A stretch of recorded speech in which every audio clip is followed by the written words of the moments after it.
Seorang jin masuk ke dalam tubuh penderita dan ketika ditanya tentang sebab masuknya ke dalam tubuh penderita, ia menjawab, ia mencukur jenggotnya suatu hari, kemudian melempar pisau cukur ke dalam kolam, padahal saudaraku duduk di dalam kolam. Maka pisau cukur itu mengenai lehernya dan membunuhnya. Saat itu sepupuku berdiri di kamar mandi. Ketika ia menyaksikan apa yang terjadi, ia datang kepadaku dari Mesir ke Australia dan menyampaikan kepadaku tentang kabar kematian atau tanda kutip terbunuhnya saudaraku. Aku pun pergi untuk membalas laki-laki tersebut.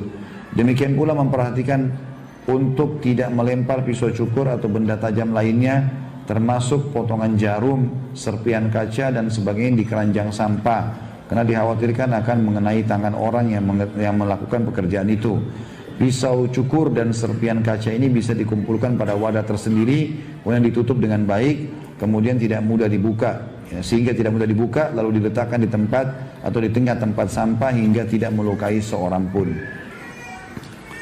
Lanjutan ke paragraf atas ya. Kata beliau, demikian pula memperhatikan ketika menuangkan air panas di kamar mandi atau kolam, kecuali setelah membaca basmalah, bismillah. Demikian pula ketika seseorang melewati batu besar di jalan, lalu hendak menjatuhkannya dari tengah jalan, maka Anda lihat ia mengangkatnya, lalu melemparnya jauh-jauh tanpa menyebut nama Allah ketika melemparnya, karena dikhawatirkan ia melempar batu tersebut pada salah satu arah jin yang duduk di jalan tanpa mengetahui orang tersebut melempar batu. Jadi kalaupun kita temukan batu kan sunnahnya memindahkan dari jalan, tapi jangan main lempar saja ke tempat kosong gitu loh tanpa baca bismillah. Bismillah ini tadi saya bilang sudah cukup mengusir setan-setan itu, sehingga tidak ada yang kena dengan batu itu.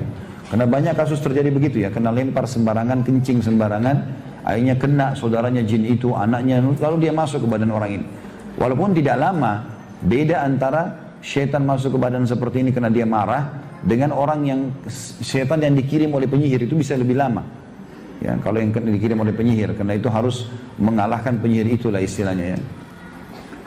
Demikian juga di antara waktu masuknya jin dalam tubuh manusia, ialah ketika sangat ketakutan, seperti orang yang sudah biasa melalui jalan yang sama setiap harinya pada waktu akhir malam, dan tidak pernah terbersit dalam hatinya bahwa jin bisa merasuki tubuhnya.